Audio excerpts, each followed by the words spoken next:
कपल्समध्ये ना मुलबाळ होण्याचं प्रमाण कमी होत चाललंय. काय कारण आहे याच्या मागचं? इनफॅक्ट फर्टिलिटी स्पेशलिस्टकडे जर तुम्ही लवकरात लवकर गेले तर तुमचं IUI किंवा IVF आपण अवॉइड पण करू शकतो. So the right time to come is even before you start planning a pregnancy. स्त्रियांमध्ये प्रॉब्लेम आहे की पुरुषांमध्ये प्रॉब्लेम आहे म्हणजे इन्फर्टिलिटीसाठी? तर आता तुम्ही तर मॅम आजपर्यंत हजारो कपल्सला डायग्नोज केलंय, तुमचा अनुभव काय सांगतो? And the food that you eat, that is causing a major problem. Use of gadgets, male इन्फर्टिलिटीला हा सगळ्यात इम्पॉर्टंट रिझन आहे. की एखादी स्त्री जर जाड असेल, बेबी व्हायला खूप जास्त प्रॉब्लेम होतात, हे खरं आहे? कोणी पुरुषांना नाही विचारत काय रे तुला अजून बेबी नाही झालं, एक महिलालाच विचारणार का तुला बेबी कसं नाही झालं अजून, 3 वर्ष झाली लग्नाला, 5 वर्ष झाली. सो ही जी भीती असते that also causes a lot of stress. एकदम पॉझिटिव्ह रिपोर्ट्स असतात तरी पण बेबी व्हायला त्रास का होतो? जेवढं आपल्याला सोपं वाटतं तसं नसतं. सगळंच अलाइन व्हायला पाहिजे तेव्हा प्रेग्नन्सी होते. ते हॉर्मोन्स पण व्यवस्थित राहायला पाहिजे. एग जो सिग्नल देतो स्पर्मला का आता फ्युजन व्हायला पाहिजे, तो सिग्नल त्याच वेळेस व्यवस्थित यायला पाहिजे. हे सगळं प्रॉपरली व्हायला पाहिजे. आणि एकदा फ्युजन झाल्यानंतर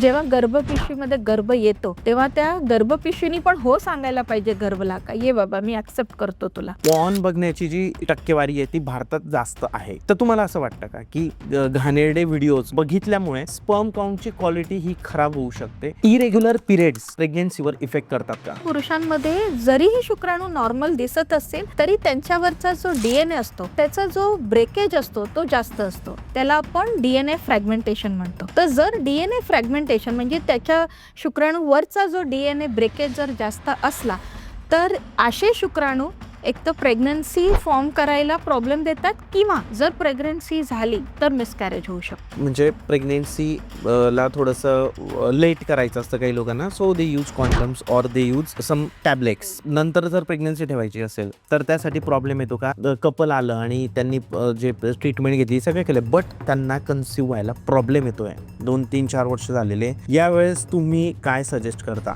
IUI की IVF? जर कॅन्सरची ट्रीटमेंट घेतली म्हणजे जे अंडकोश असतं त्याच्यावर त्याचा निगेटिव्ह इफेक्ट येतो तर ती ट्रीटमेंट सुरू करायच्या आधी किमो रेडिओथेरपी वगैरे असतात. तुम्ही स्त्री बीज काढून ठेवा आणि फ्रीज करून ठेवा. शुक्राणूची क्वालिटी बद्दल आपण बोललो मॅम मध्ये, तर ती नाहीये तर ती आपण चांगली करू शकतो का? कपल मधला जो एज गॅप आहे हा मॅटर करतो का मॅम? कसं कळेल त्या कपलला की मी या डॉक्टरकडे जावं की या डॉक्टरकडे नको जावं? ते जेव्हा तुम्हाला फर्टिलिटीचा प्रॉब्लेम आहे ना तेव्हा तुम्ही फर्टिलिटी स्पेशलिस्टकडे जा. तुम्ही रुटीन गायनेकॉलॉजिस्टकडे जर गेले तर तुम्हाला ते ॲप्ट ट्रीटमेंट जे एंड टू एंड जी ट्रीटमेंट व्हायला पाहिजे ते देऊ शकत नाही आणि अर्ध्यामध्ये थांबतं.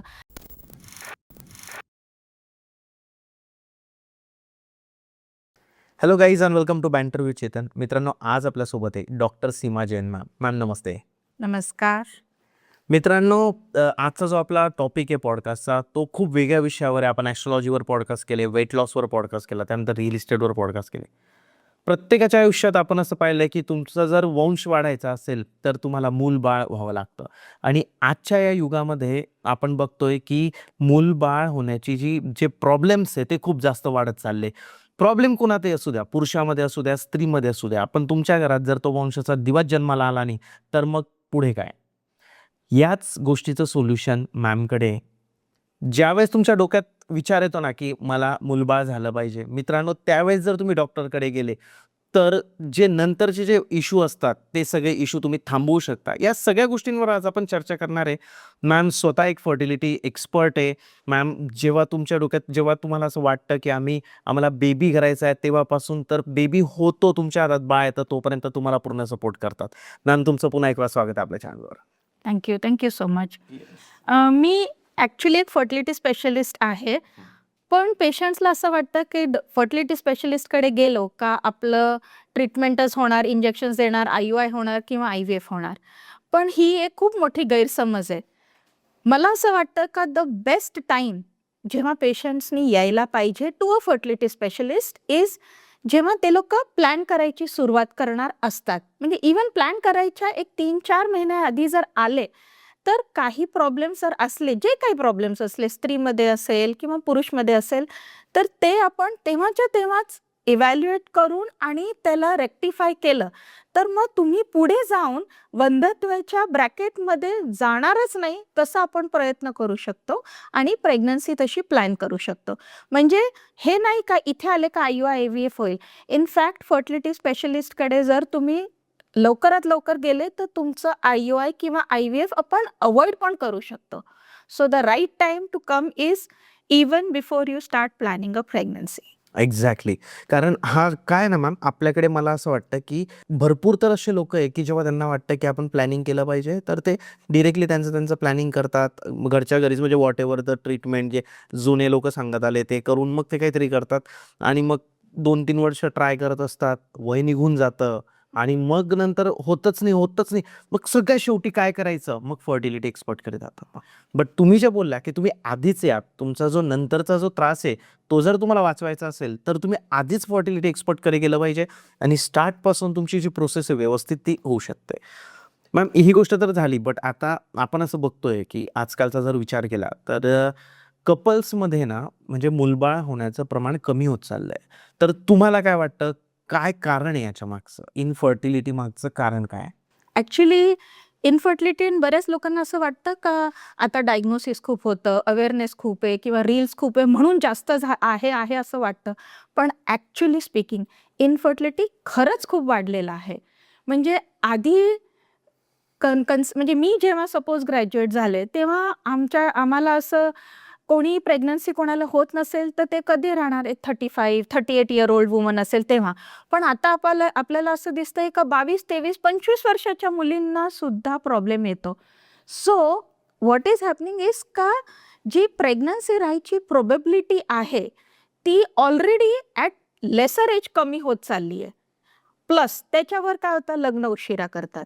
लग्न तर उशिरा होतं, त्याच्यानंतर बेबी प्लॅनिंग त्याच्यापेक्षा उशिरा करतात. सो हा सगळा कंपाऊंडिंग होऊन इनफर्टिलिटी एकदम खूप फास्ट राईज झाली आहे. प्लस आपल्याकडे आता एवढे सगळे मेथड्स आहेत, डिव्हाइसेस आहेत, ज्याच्यानी आपण एक्झॅक्ट डायग्नोसिस पण करू शकतो. सो ओव्हरऑल असं वाटतं का खूप इनफर्टिलिटी केसेस आहे. So there are both the reasons की ॲक्च्युअली इनफर्टिलिटी वाढली आहे बिकॉज ऑफ एन्व्हायरमेंट म्हणा किंवा पोल्युशन म्हणा, कॉस्मेटिक्स जे यूज करतो, लाईफस्टाईल म्हणा आणि सगळ्यात महत्त्वाचं म्हणजे जो क्रोनिक स्ट्रेस असतो. आजकाल काय स्त्री-पुरुष दोघंही वर्किंग आहेत. तर स्ट्रेस हा दोघांना असतो आणि हा स्ट्रेस इट्स नॉट ओन्ली का चला तुम्हाला जॉबमध्ये स्ट्रेस आहे, तो तुमच्या रिप्रोडक्टिव्ह हेल्थला सुद्धा खूप जास्त अफेक्ट करतो आणि ह्याच्यामुळे इनफर्टिलिटी खूप मेजर चंक आहे, तो इन्क्रीज त्याच्यामुळे झालेला आहे. ओके. आधी हे का नव्हतं मग असं? म्हणजे आधी पण थोडंसं लेट लग्न वगैरे काही प्रमाणात व्हायचे म्हणजे असं नाही.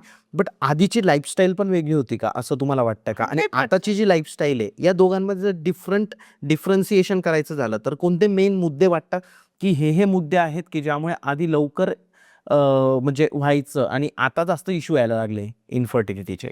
एक मेन म्हणजे खानपान. जे आधी एक तर हवा शुद्ध होती, definitely much better than what it is नाव. तर एक हवा शुद्ध असणं ते एक मेन कारण. दुसरं खानपान. आजकाल यूज ऑफ पेस्टिसाइड्स वगैरे जे आहेत, ते आपण जे खातोय ते आपल्याला वाटतंय की हे चांगलं आहे.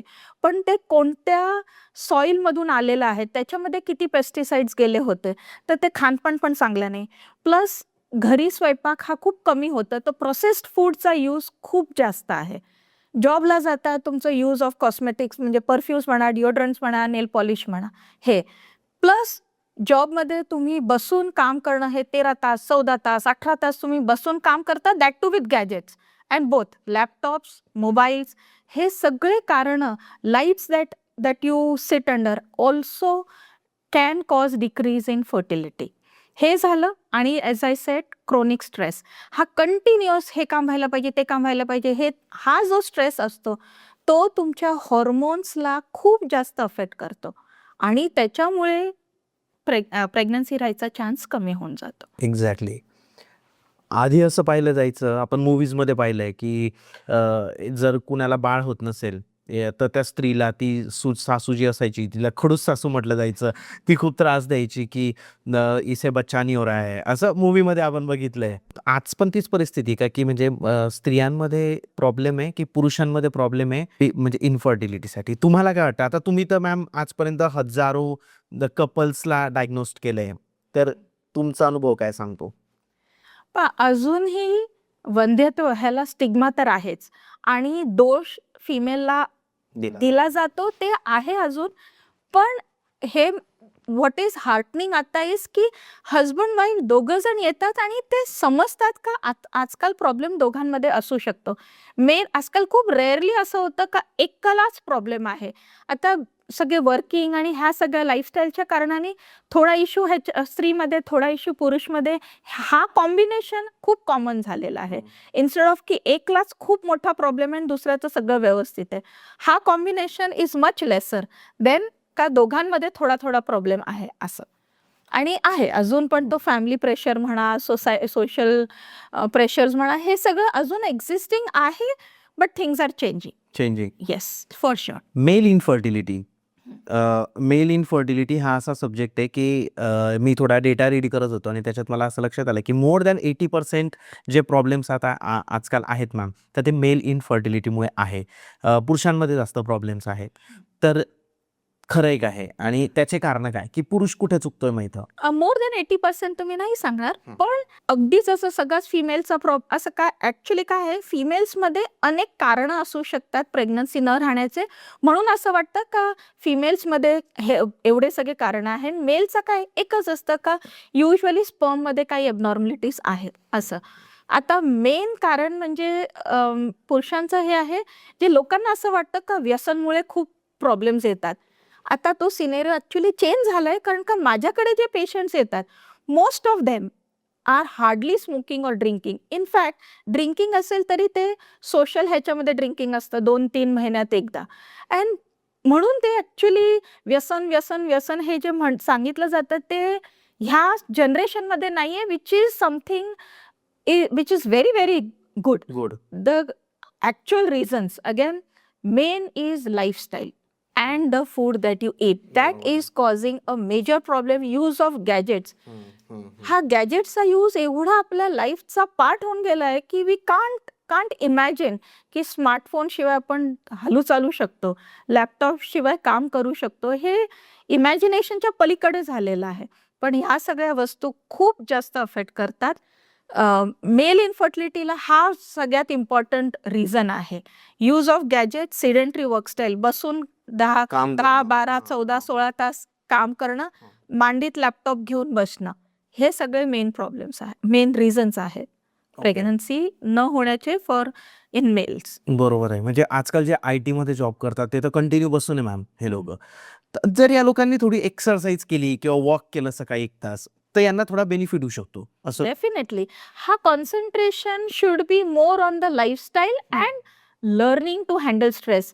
आधी कसं होतं, एक जॉईंट फॅमिली असायची, तर तुम्ही घरी गेले का तो स्ट्रेस असला ना तरी आपले छोटी मुलं असली का आजी आजोबा असले, हे सगळ्यांमध्ये तो स्ट्रेस अख्खा डिफ्यूज होऊन जायचा. इथे काय ऑफिसमध्ये स्ट्रेस आहे, घरी आल्यानंतर पण काम आहे, तो स्ट्रेस आहे. And the only one you can talk two is your partner, आणि त्या पार्टनरला पण स्ट्रेस आहे. तर तो स्ट्रेस डिफ्यूजच होत नाही. So management of stress and lifestyle हे 2 खूप इम्पॉर्टंट आहे. And plus getting food cooked at home actually can make a huge difference. ते आपल्याला जाणवत नाही. With the use of smartphone एक 10 मिनिटात आपल्याला जे खायचंय ते भेटलं, 20 मिनिटात भेटलं. आपल्याला असं वाटतं का आपण बेस्ट रेस्टॉरंटमधून मागवतोय. हेल्दी म्हणा, हेल्दी इटिंग मेथड्स हे सगळे जे असतात, हे सगळं ऑनलाईन ह्याच्यामध्ये सगळं भेटतं असं आपल्याला वाटतं. तसं नाही. But anything that you get in 10-15 minutes, you have to ask yourself, is that really possible? Freeze केलेले असतात मटेरियल, भरपूर साऱ्या गोष्टी. इतक्या लवकर मी तर म्हणजे ते ऑलरेडी होऊच नाही. तुम्हाला मायक्रोवेव्ह मध्ये गरम करून देतात. आता मायक्रोवेव्हचं जेवण हे न वापरणं हे तर 10 वर्षापासून सगळे रिसर्च झालेला आहे. पण आपण तेच खातोय आणि आपल्याला असं वाटतं आपण हेल्दी खातोय. फूड खूप इम्पॉर्टंट आहे, तुमची लाईफस्टाईल खूप इम्पॉर्टंट आहे स्ट्रेस आणि स्ट्रेस खूप इम्पॉर्टंट खूप आहे. इम्पॉर्टंट. या गोष्टींकडे जर तुम्ही लक्ष दिलं तर तुम्हाला बेबी कन्सीव्ह करायला खूप फायदा होणार आहे. आधी कसं स्ट्रेस मॅनेज करावं लागत नव्हतं, ते ऑटोमॅटिकली तुम्ही घरात शिरले का ते मॅनेज होऊन जायचं. आता you have to put in a conscious effort correct. का स्ट्रेस मॅनेज होईल. असं म्हटलं जातं की एखादी स्त्री जर लठ्ठ असेल म्हणजे जाड असेल तर तिला बेबी होत नाही, बेबी व्हायला खूप जास्त प्रॉब्लेम होतात. हे खरं आहे का? हो, to a large extent weight जास्त असलं का त्याच्यासोबत हॉर्मोनल इम्बॅलन्स हा युजली त्याच्यासोबत असतोच. हॉर्मोनल इम्बॅलन्स आणि हॉर्मोनल इम्बॅलन्स आणि प्रेग्नन्सी व्हायचे चान्सेस हे एकदम क्लोजली इंटरलिंक्ड आहे. तर वजन कमी करणं हे खूप फायदेशीर राहतं ज्यांना प्रेग्नन्सी प्लॅन करायची असेल त्यांना. ओके, वजन कमी केलं पाहिजे. येस. बरोबर आहे. मॅम, महिलांना जर बघितलं आपण तर महिलांनाही म्हणजे जो स्ट्रेस फॅक्टर आहे तर तुमच्याकडे ज्या महिला येतात तर जास्त स्ट्रेस फॅक्टर हा कोणत्या गोष्टींमुळे वाढलेला असतो? म्हणजे काय मेन कारण काय? आता हे जे आहे ना हे थोडंसं पर्सनल झालं त्यांच्या लाईफबद्दल, बट तुम्हाला काय वाटतं की ह्या गोष्टींमुळे महिलांवर हा स्ट्रेस वाढत चाललाय? कारण स्ट्रेस हे खूप मोठं कारण आहे इन्फर्टिलिटीसाठी. Yes, yes. मेन तर प्रोफेशनल स्ट्रेस तर आहेच आहे. कंपनीचं काम. कंपनीचं काम म्हणा आणि काही म्हटलं तरी घरातलं जे काय जे पण सुरळीत चालायला पाहिजे त्याच्यात इनिशिएटिव्ह फिमेलच घेत असते.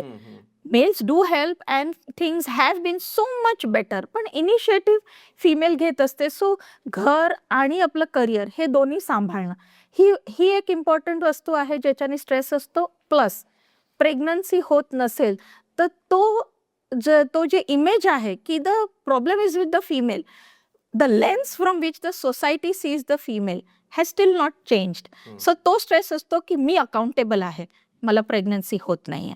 सो मी कोणाला बाहेर गेली तर मलाच लोक विचारतील. कोणी पुरुषांना नाही विचारत काय रे तुला अजून बेबी नाही झालं. एक महिलालाच विचारणार का तुला बेबी कसं नाही झालं अजून, 3 वर्ष झाली लग्नाला, 5 वर्ष झाली. सो ही जी भीती असते that also causes a lot of stress. Okay. या गोष्टींमुळे जास्त होतं आणि हे जे तुम्ही बोलले ना म्हणजे फॅमिलीमध्ये पण मी बघितलंय भरपूर वेळेस की स्त्रीलाच जास्त विचारलं जातं की बघ अजून नाही का, अजून नाही का? त्यामुळे त्यांना जास्त स्ट्रेस येतो. स्ट्रेस येतो. तुम्ही त्यांच्याशी हसत खेळत बोला, वातावरण चांगलं ठेवा, तर तो स्ट्रेस रिलीज होईल आणि या गोष्टी नाही होणार. आणि ह्या अशा वस्तू आहे ना तुम्ही शेअर करू शकत नाही पेरेंट्स सोबत, आणि शेअर केलं तर थोडं इंटरफिअरन्स पण पेरेंट्सचं वाढतं. They wish well for you, ते नाही पण थोडं त्यांना पण असं होतं का आम्हाला पण नातवंड पाहिजे, तर त्यांचं थोडंसं मग ते इंटरफिअरन्स वाटायला लागतं आय कॅन से. आणि that also again add stress. So not saying add stress आणि सांगितलं तरी पण स्ट्रेस वाढतो. स्ट्रेस वाढतो. जे रिपोर्ट्स असतात म्हणजे आता काय होतं की जेव्हा होत नाही बेबी किंवा सुरुवातीला लोक चेक करतात की आमच्या दोघांची कपल्सचं जे सगळ्या गोष्टी आहेत ते रिपोर्ट्स बरोबर आहेत का.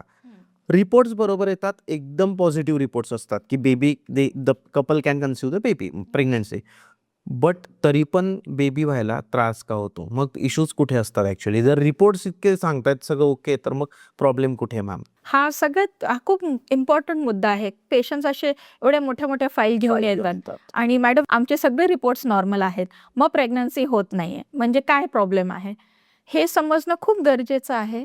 का जे आपण चेक करतो, आपण काय चेक करू शकतो, जे आपल्याला माहीत आहे का हे चेक करायचं आहे. जसं अकाउंट किती आहे, स्पर्म काउंट किती आहे, क्वालिटी कशी आहे, क्वांटिटी कशी आहे, गर्भनलिका ओपन आहेत का नाही, गर्भपिशवी कशी आहे, तुमची ओव्हरऑल हेल्थ कशी आहे, हे सगळं आपण चेक करू शकतो. पण जेव्हा आपण 10 वस्तू चेक करू शकतो त्याच्यात एक 50 अजून वस्तू आहे जे आपण नाही चेक करू शकत. अजूनपर्यंत तेवढा रिसर्च झाला नाही आहे. आपल्याला हे कळू शकतं का सोनोग्राफीवरून का क्वालिटी कशी आहे याची? आपल्याला हे कळू शकतं का ओव्युलेशन झाल्यानंतर तो जो स्त्रीबीज अंडकोशमधून निघतो तो गर्भनलिकेमध्ये गेला का? तुम्ही जेव्हा संबंध ठेवला तर जो स्पर्म्स आहेत ते गर्भपिशवीमध्ये, गर्भनलिकामध्ये जाऊ शकतोय का? आपण पाहू शकतो का? आपण हे सगळं पाहू शकत नाही. म्हणून रिपोर्ट्स नॉर्मल आहे म्हणजे जे काय आतमध्ये होते ते सगळं नॉर्मल आहे असं नसतं. Exactly. It is just that आपण जे इव्हॅल्युएशन आहे ते एवढंच करू शकतो. आणि अशा केसेसमध्ये मग आपण बऱ्याचदा ट्रीटमेंट वगैरे थोडीफार दिली तर कन्सीव्ह पण होतं. आता ब्लड टेस्ट केले तर आपल्याला हॉर्मोन इम्बॅलन्स खूप मेजर असतील तर ते कळेल. पण छोटे मोठे हॉर्मोन इम्बॅलन्स तुम्हाला ब्लड टेस्टमध्ये पण कळणार नाही आहे. तुम्हाला एक्सरेमध्ये दिसलं का गर्भनलिका ओपन आहे, ठीक आहे, गर्भनलिका ओपन आहे, पण गर्भनलिका हे पाईप नव्हे. ह्याला हे एक फंक्शन आहे गर्भनलिकेचं, का जेव्हा स्त्रीबीज निघतं अंडकोशमधून तर त्यांनी स्वतः जाऊन त्या स्त्रीबीजला धरावं.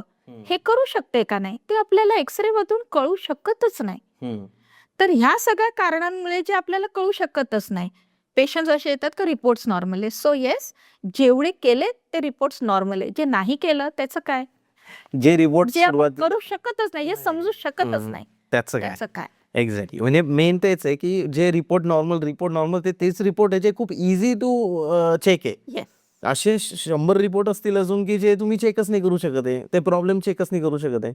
होईल, त्याचं काय? रिसर्च होईल पुढे. अजून मे बी पुढे जाऊन आपल्याला काही असे मेथड्स येतील का सोनोग्राफी किंवा अजून काय केलं तर लगेच आपल्याला एगच डायरेक्ट दिसेल, स्त्रीबीजच डायरेक्ट ओव्हरीमध्ये दिसेल. हे सगळं होऊ शकतं पुढे, पण सध्या तरी नाही.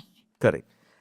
हा प्रश्न मला असा विचारायचा आता तुम्हाला की स्टार्ट टू एंड प्रोसेस मला रिप्रोडक्शनची तुम्ही सांगा मॅम, की जी असते म्हणजे की, आणि ते थोडंसं एक्सप्लेन करून की म्हणजे जसं स्त्रीबीज तुम्ही बोलले की जे एग्ज असतात ते एम्ब्रिओ, ह्या सगळ्या गोष्टी थोड्याशा अशा एक्सप्लेन करून की इतक्या स्मूथ जर ती प्रोसेस असेल, या ठिकाणी हे प्रॉब्लेम नसतील तर तुम्हाला बेबी लगेच होऊ शकतं. म्हणजे तुमच्या अनुभवानुसार तुम्ही सांगा. ओके, कसं आहे, स्त्रीमध्ये आणि पुरुषांमध्ये काय वस्तू नॉर्मल आणि व्यवस्थित राहायला पाहिजे. एक आहे फिमेलमध्ये गर्भपिशवी नॉर्मल राहायला पाहिजे, गर्भनलिका नॉर्मल राहायला पाहिजे, अंडकोश नॉर्मल राहायला पाहिजे, आणि संबंध ठेवायचं जे प्रोसेस आहे that should be able to have. ते एक आहे. आणि मेन म्हणजे हे सगळं तुमच्या सिस्टममध्ये आहे, एक बॉडीमध्ये आहे, तर that body should be well balanced. हे फिमेल्समध्ये आहे. तसं मेल्समध्ये शुक्राणूची क्वांटिटी क्वालिटी व्यवस्थित राहायला पाहिजे आणि त्यांचं सिस्टम व्यवस्थित राहायला पाहिजे. हे एवढ्या वस्तू नॉर्मल असल्यानंतर मग जेव्हा संबंध ठेवतात at the time of intercourse when the sperms are deposited, that should be the time when ovulation is happening, around that time. तर that is the time that the egg from the ovary is released, picked up by the fallopian tube, म्हणजे गर्भनलिकापासून त्याला घ्यायला पाहिजे. आणि त्याच वेळेस तो जो स्पर्म आहे, शुक्राणू आहे, तो युट्रसमध्ये जाऊन गर्भनलिकेमध्ये जाऊन आणि एग आणि स्पर्म फ्यूज व्हायला पाहिजे. आता ही सगळी जी क्रिया आपण पाहू शकत नाही, आणि ही क्रिया होण्यासाठी सगळे तुम्ही स्ट्रेसमध्ये नाही राहायला पाहिजे, सगळे सिग्नल्स व्यवस्थित राहायला पाहिजे. आणि एकदा ते फ्यूज झाल्यानंतर ती गर्भनलिकेमधून गर्भपिशवीमध्ये असं रिव्हर्स मॅनरमध्ये येतं आणि गर्भपिशवीमध्ये इम्प्लांट होतं. आता हे फर्स्ट टाइमला होऊन जातं का? नाही होत. हिंदी फिल्ममध्ये होतं, बाकी इतर नाही वेळेस होत, नाही नॉर्मली होत नाही. राईट. तर ते एकदा नाही झालं, दोनदा नाही झालं आणि तिसऱ्यांदा झालं. ह्याचा अर्थ हा होतो का की पहिल्यांदा आणि दुसऱ्यांदा काही चुकलं होतं? असं नसतं. Okay. It can take time. कधी स्त्रीबीज वेळेवर नाही निघाला, कधी गर्भनलिकेने नाही घेतलं, कधी स्पर्मच नाही पोचला, किंवा सगळंच व्यवस्थित होतं पण फ्युजनच्या वेळेस काहीतरी समथिंग वॉज नॉट राईट आणि म्हणून नाही झालं. सर हे सगळं अलाइनमेंट जे आहे, जेवढं आपल्याला सोपं वाटतं तसं नसतं. सगळंच अलाइन व्हायला पाहिजे तेव्हा प्रेग्नन्सी होते. ते हॉर्मोन्स पण व्यवस्थित राहायला पाहिजे. एग जो सिग्नल देतो स्पर्मला का आता फ्युजन व्हायला पाहिजे, तो सिग्नल त्याच वेळेस व्यवस्थित यायला पाहिजे. हे सगळं प्रॉपरली व्हायला पाहिजे. आणि एकदा फ्युजन झाल्यानंतर जेव्हा गर्भपिशवीमध्ये गर्भ येतो तेव्हा त्या गर्भपिशवीनी पण हो सांगायला पाहिजे गर्भला, का ये बाबा मी ऍक्सेप्ट करतो तुला, असं. तर हे सगळं अलाइनमेंट हे खूप महत्वाचं असतं. आपल्याला हे म्हणजे आपण कम्प्युटर असेंबलिंग करतो तशा टाईपचं हे एक वस्तू इम्पॉर्टंट आहे. आणि ह्याच्यामध्ये एवढं सगळं रॉंग जाऊ शकतं तरी पण राईट जातं in so many couples. It is a miracle actually, if you think that way, it is a miracle. Exactly. खूप खूप छान पद्धतीने मॅम तुम्ही समजवलं की कसं ते एक प्रोसेस असते आणि कसं त्याला तुम्ही इम्प्लिमेंट केलं पाहिजे आणि मग इतकी ती मोठी प्रोसेस आहे. आता काय होतं ना की आधी एकदम लवकर होऊन जायचं म्हणजे कन्सिव्ह होऊन जायचं, त्यामुळे लोकांना वाटायचं अरे हे काय नॉर्मली मग 5-5 10-10 बेबी असाय म्हणजे मुलं असायचे. आता एक व्हायला इतका प्रॉब्लेम येतोय लोकांना. तर आता कळतंय की बाबा किती ती कॉम्प्लिकेटेड प्रोसेस आहे. एवढ्या सगळ्या गोष्टी जुळून आल्यानंतर मग ते होतं. त्यासाठी कपलमध्ये प्रेमही पाहिजे ना. Absolutely, absolutely. म्हणजे इंटरकोर्स असणं it it is not a mechanical mechanical thing. Process. It should not be made a mechanical process. Plus technology when it enters the bedroom, मग हे सगळं ही ॲप आहे, हे ओव्ह्युलेशन झालंय, मग ह्यावेळेसच आपण रिलेशन ठेवला पाहिजे. हे सगळ्यांनी ॲक्च्युली आपल्याला वाटतं का हे सगळ्या नॉलेजनी चान्सेस वाढतील. इनफॅक्ट जर तुम्हाला काही प्रॉब्लेम नसेल तर ह्या सगळ्या वस्तू बेडरूममध्ये यायलाच नाही पाहिजे. बरोबर. नॅचरल. नॅचरल. येस. मॅम शुक्राणू जे तुम्ही बोलले की द क्वालिटी ऑफ शुक्राणू याच्यामध्ये तुम्ही एक सांगितलं लाईफस्टाईलचा फरक पडतो, त्याच्यानंतर फूडचा फरक पडतो आणि स्ट्रेसचा फरक पडतो. असं पाहिलं गेलं आहे की पॉर्न बघण्याची जी टक्केवारी आहे ती भारतात जास्त आहे. म्हणजे ती सगळीकडेच आहे, पण भारतात लोकसंख्या जास्त आहे त्यामुळे टक्केवारी थोडी आहे आपल्याकडे जास्त. तर तुम्हाला असं वाटतं का की घाणेरडे व्हिडिओज किंवा अश्लील गोष्टी बघितल्यामुळे तुमच्या स्पर्म काउंटची क्वालिटी ही खराब होऊ शकते और याचा आणि त्याचा काही संबंध नाहीये सायंटिफिकली? ॲब्सोल्युटली सायंटिफिकली काही संबंध नाही आहे.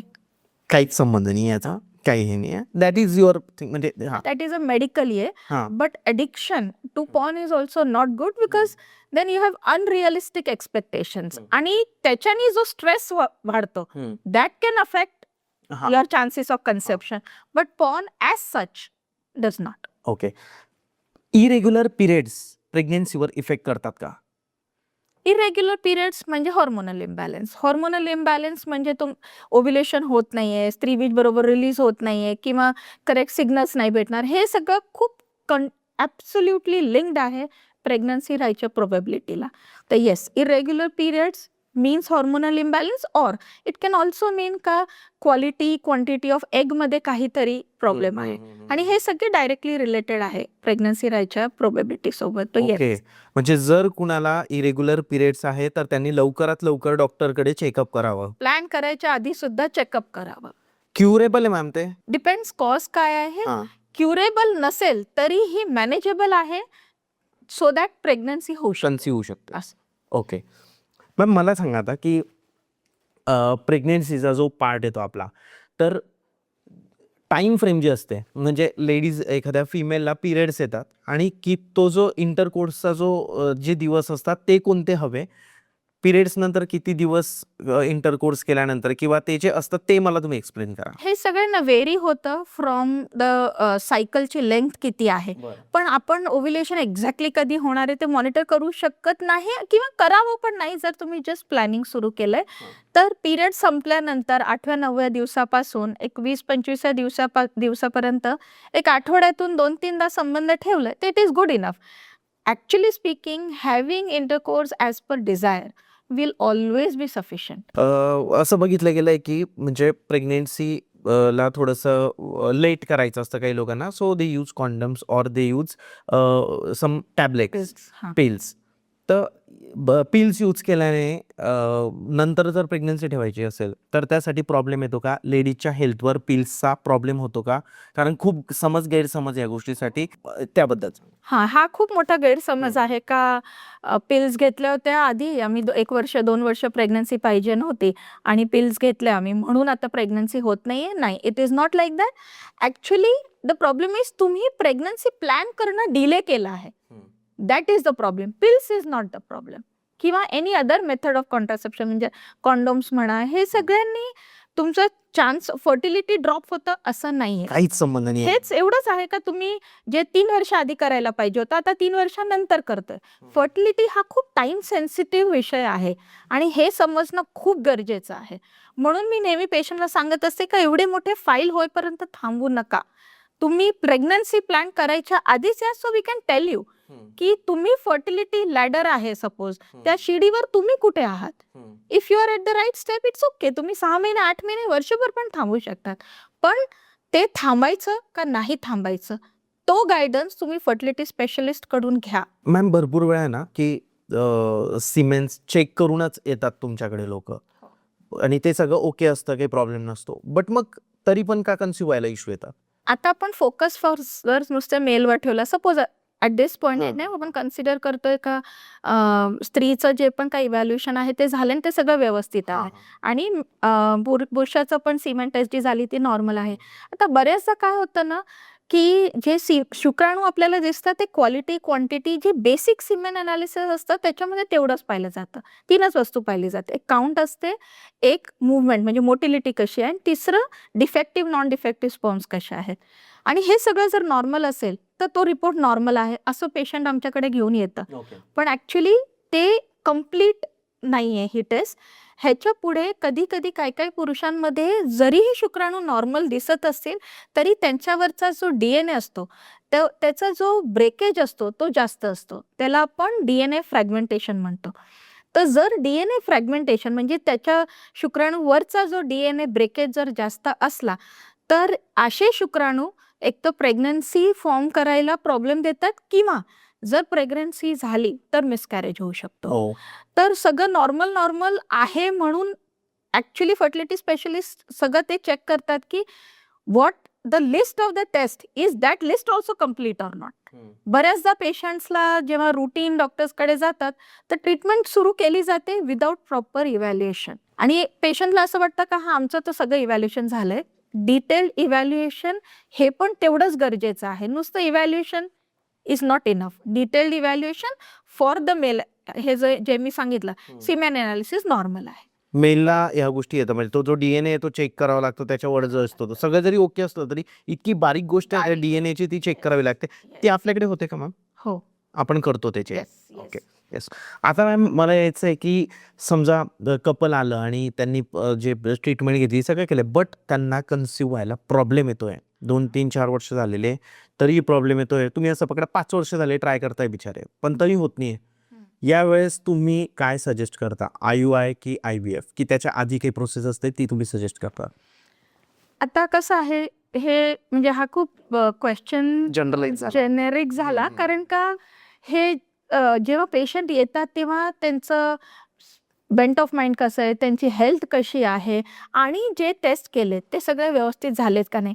मोस्ट ऑफ द टाइम कसं होतं, फिमेलची सगळे टेस्टिंग केलेले असतात आणि मेलचं केलेलं नसतं, किंवा मेलचं सिमेन अनालिसिस आलंय आणि फिमेलचं पूर्ण टेस्टिंग केलेलं नसतं. तर आणि माझ्याकडे असे ॲक्च्युली पेशंट येतात की हा प्रॉब्लेम तर माझ्यामध्येच आहे, तर तुम्ही माझं ट्रीट करा ना, आता हजबंडचं राहू द्या, किंवा अदर वे राहून हजबंडचा प्रॉब्लेम आहे, तुम्ही हजबंडचं पाहून घ्या ना, माझं आता राहू द्या. This is an absolutely wrong way to approach. Wrong approach. Correct. तर ह्याच्यामध्ये complete detail evaluation of both करणं गरजेचं आहे. नाहीतर तुम्ही एकाचं पूर्ण डिटेल इव्हॅल्युएशन करणार, ट्रीटमेंट सुरू करणार, मग नाही होणार, मग तुम्ही अजून परत दुसऱ्या डॉक्टरकडे जाणार, मग ते परत तेच इव्हॅल्युएशन करणार. Right. So important thing is before you just start treatment, complete evaluation, detailed evaluation of both. Even if problem एक मध्ये जास्त दिसतोय, त्याचा हा अर्थ नाही का दुसऱ्यामध्ये काहीच प्रॉब्लेम नाहीये. हे सगळं फाइंड आउट केल्यानंतरच एक रोड मॅप तयार करतो आपण. कधी कधी असं होतं का झालंय ट्रीटमेंट एवढं सगळं, तुम्ही थोडं ब्रेकच घेऊन द्या, फ्रेश माइंडनी या.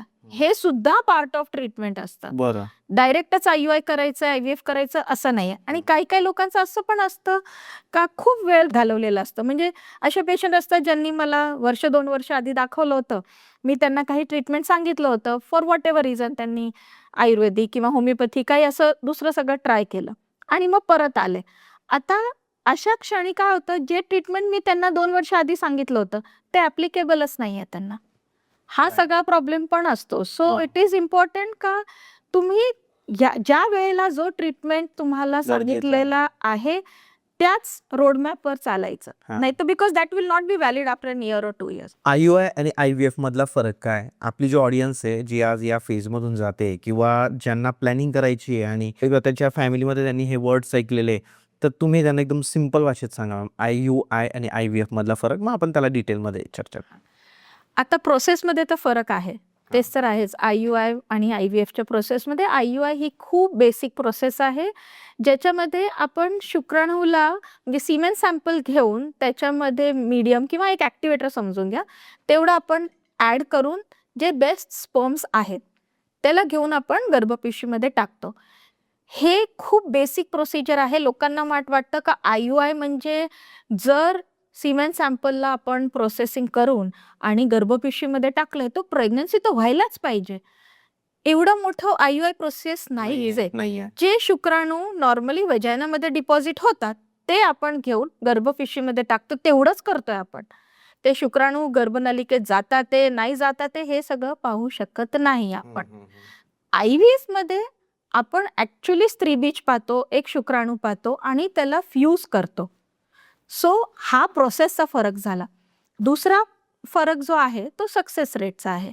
जसा IUIचा सक्सेस रेट 15-20% असतो. Out of 100 15 to 20%. Only 15 to 20% that too when male आणि फिमेलमध्ये जे प्रॉब्लेम्स आहेत ते माइल्ड आहे. म्हणजे सीमेनमध्ये ॲबनॉर्मॅलिटीज थोडेसेच आहे किंवा फिमेलमध्ये हॉर्मोनल इम्बॅलन्स म्हणा किंवा एंडोमेट्रिओसिस पण एक कंडिशन असते, ते थोडंफार असेल. बेसिक जेव्हा असतात Wien it is a very early starting of problems त्याच्यामध्ये IUI कामाला येतात. तर म्हणून त्याचं आणि त्या केसेसमध्ये सुद्धा ओन्ली 15 to 20%च सक्सेस रेट असतो. म्हणून आपण युजली म्हणतो का 3 IUI तरी करायला पाहिजे. 3 IUI केले तर may be out of 100 around 30-40% will conceive. पण IVFचा सक्सेस रेट अराउंड 50 to 60% असतो depending on obviously the reasons. तर हा एक दुसरा फरक झाला सक्सेस रेट. आणि तिसरा फरक आहे खर्च. IUI it's a very simple procedure आणि त्याचा खर्च पण एक 15-20,000 सारखं असतं. IVFचा खर्च जातं 1-2 लाखापर्यंत जातं. Okay. So the higher the success rate the more the cost, lesser the success rate less the cost. Correct. Letrozole ही काय मॅम? लेट्रोज बद्दल ऐकलंय नाही, तर हे काय आहे ऍक्च्युली? लेट्रोज म्हणजे काय?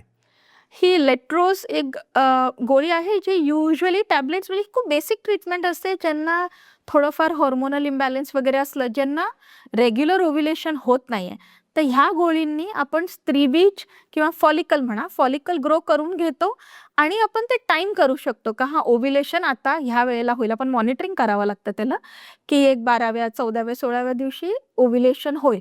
तर ते इट एन्श्योर्स का फॉलिकल ग्रो होऊन आणि ओव्ह्युलेशन होईल. ज्यांना PCOD, PCOS म्हणतात किंवा इरेग्युलर पिरियड्स ज्यांना असतात, ज्या केसेसमध्ये ओव्ह्युलेशन होत नाही त्यांच्यासाठी हा लेट्रोज म्हणून बेसिक ट्रीटमेंटनी फायदा होतो. फायदा आहे की नाही? ओके. बाकी सगळे पॅरामीटर्स बरे असले तर मग लेट्रोज थ्रू जे केलं जातं, जी ट्रीटमेंट केली जाते, मग त्या लोकांना IVF किंवा IUI करायची गरज नाही का मॅम? नाही असं नसतं. ही सुरुवात असते ट्रीटमेंटची फक्त.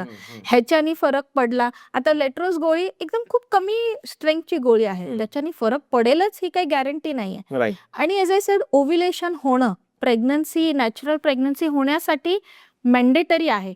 पण ओव्ह्युलेशन झालं म्हणून प्रेग्नन्सी मॅन्डेटरीली होईलच असं नाही. ओव्ह्युलेशन तर व्हायलाच पाहिजे. Without that pregnancy cannot happen.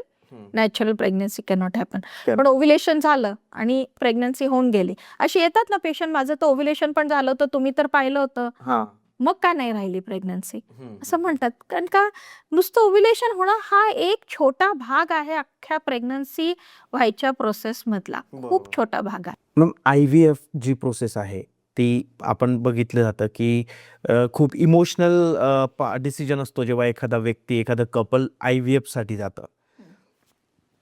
काय काय ट्रीटमेंट घेतल्यानंतर सगळ्यात शेवटची प्रोसेस आज IVF समजली जाते? म्हणजे जेवढं माझं नॉलेज आहे, याच्यानंतर इंडियात तरी अजून काही कोणती मोठी वेगळी प्रोसेस आलेली नाही आहे. याला टेस्ट ट्यूब बेबी ही म्हणतात मॅम, Correct. बरोबर?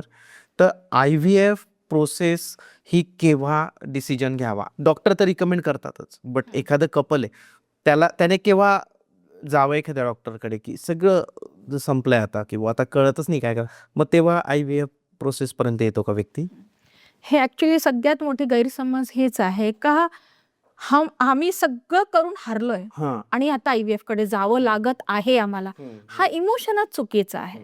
कारण का कसं होतं, पेशंट येतं की सगळं झालंय आता तुम्ही IVF करून टाका. ह्या पद्धतीने जर ह्या इमोशननी पेशंट आलं तर ते IVF पण सक्सेसफुल होणं खूप अवघड परिस्थिती होते. आणि काही पेशंटचं असं आहे ना का तुम्हाला तर IVF ऍक्च्युली 5 वर्ष आधीच करून घ्यायला पाहिजे होतं. आता तुम्ही आले तर तुम्हाला IVF पण कामाला नाही येणार.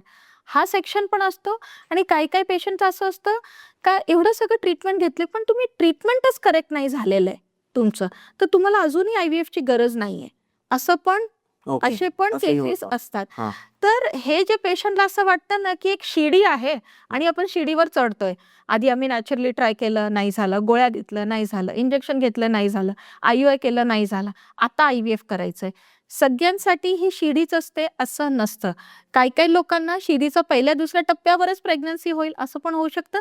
काही-काही लोकांना डायरेक्ट एलिव्हेटरने IVF कडे जावं लागेल, असं सुद्धा होऊ शकतं. पहिल्याच वेळेस कळून जातं तुम्हाला, की या व्यक्तीला IVF शिवाय होणारच होणार नाहीये नाही. येस. आणि काही वेळेस असं कळतं, की तुला IVF ची गरजच नाहीये. एक्झॅक्टली.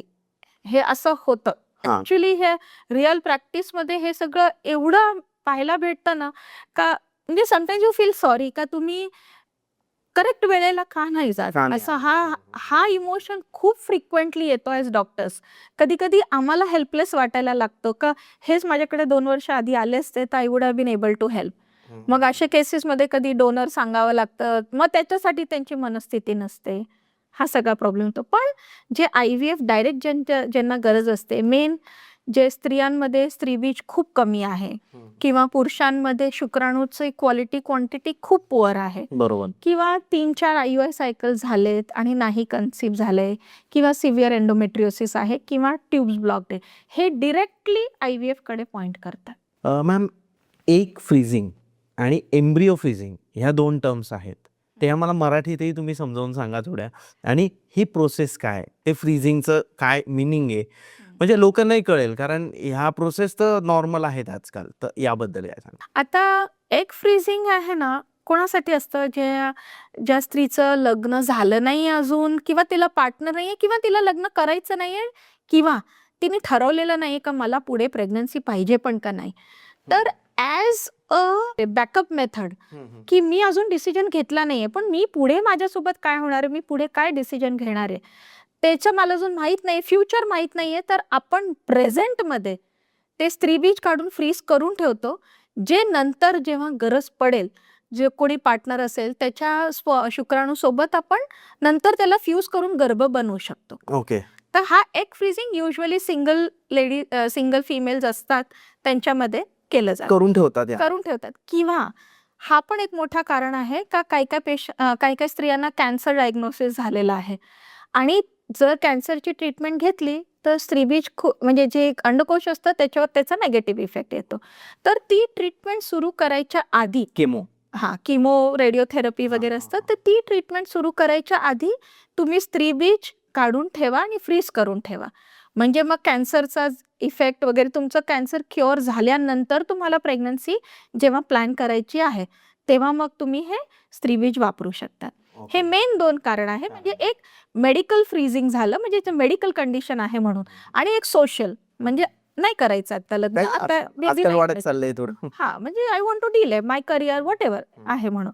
आणि एम्ब्रिओ फ्रीजिंग हे ह्याच्यामध्ये असतं का आहे couple is in a relationship पण त्यांचं फॉर सम रिझन आहे का आम्हाला आत्ता बेबी नकोय, नंतर आम्ही करूयात प्लॅन. तर मग नंतर तुम्ही कराल 30-35 ओलांडल्यानंतर कराल तेव्हा प्रेग्नन्सीचा चान्स खूप कमी होऊन जातो. तर त्याच्यापेक्षा तुम्ही जेव्हा यंग आहात, तुमचे जेव्हा शुक्राणू म्हणा किंवा स्त्रीबीज जे यंग आहेत त्याचा आपण गर्भ फॉर्म केला, तर तो गर्भ हेल्दी राहणार आहे जेव्हा ते नंतर यूज होईल. किंवा काही-काही स्त्रियांचं असतं का वजन खूप आहे, आता मला 1-2 वर्ष लागणार आहे वजन कमी व्हायला किंवा मला ऑफ साईट जायचं आहे जॉबसाठी 3 वर्ष आहे. तर ह्या सगळ्या केसेसमध्ये तुम्ही आधी गर्भ बनवून ठेवून देतात. मग तुम्ही 3 वर्षानंतर या, 5 वर्षानंतर या. तो गर्भ जेव्हा तुम्ही यंग होते तेव्हा फॉर्म केलेला आहे. तर तो हेल्दी आहे. तर तेव्हा ते वापरू शकतो मग असं. समजा ती स्त्री 4 वर्षांनी आली, तरी सुद्धा तो तसाच राहील. Yes, yes, yes. It can be frozen for a lifetime असं असतं. काय सांगताय मग? लाईफटाईमसाठी ते फ्रोझन होतं. येस.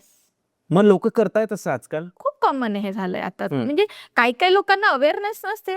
कुठे-कुठे एक चुकतं. हा खूप चांगला प्रश्न होता का आम्हाला तर आत्ता बेबी पाहिजे नाही. तर जेव्हा पाहिजे तेव्हा आम्ही जाऊयात. 3 वर्षानंतर, 4 वर्षानंतर. पण हेच तुम्ही सपोज आता 30 आहात, 5 वर्षानंतर आलाय 35. 30 आणि 35 मध्ये खूप फेरबदल होऊन जातो, स्पेशली स्त्रियांच्या ह्याच्यामध्ये. तर हेच तुम्ही आधी करून ठेवा. लागलं तर 35 नंतर तुम्ही नॅचरली पण ट्राय करा ना, काही प्रॉब्लेम नाहीये. बरोबर. झालंच तर खूप चांगली गोष्ट आहे. पण नाही झालं तर आपल्याकडे बॅकअप प्लॅन आहे ना. हा. आणि उलट बॅकअप प्लॅन असल्यानंतर तुमचा स्ट्रेस पण हा कमी असतो. तर प्रेग्नन्सी राहायचा चान्स तुमचा नॅचरली पण वाढतो ना. वाढतो. तर हा जो पर्स्पेक्टिव्ह आहे हे येणं खूप गरजेचं आहे. का इट इज ओके. आम्हाला नंतर आहे आता सिच्युएशन्स असे झालेत का आपल्याला उशिरा प्लॅन करायचा आहे प्रेग्नन्सी, दॅट इज फाईन. पण आपण उशिरा प्लॅन करणार आहात तेव्हा प्रॉब्लेम नाही यायला पाहिजे. त्याच्यासाठी आपल्याकडे काय ऑप्शन्स अवेलेबल आहे ते तुम्ही फर्टिलिटी स्पेशलिस्टकडे जाऊन जर क्लिअर केले तर तुम्हाला खूप सगळे तुम्ही जो विचार करता त्याच्यापेक्षा खूप वेगळे तुम्हाला ऑप्शन्स भेटतील, which will help you in future. Science खूप पुढे गेले ना, असं फक्त ऐकतो आपण, पण ते ऍक्च्युली इतकं पुढे गेलेलं आहे हे. जेवढं पुढे गेलं तेवढंच अजून बाकी पण आहे. बाकी पण आहे. बरोबर, जसं मी बोलले की अजून 10 टेस्ट होत्या, 50 टेस्ट जेव्हा होतील तेव्हा ऍक्च्युली कळेल की होणार आहे का नाही होणार आहे किंवा काय करावं लागेल.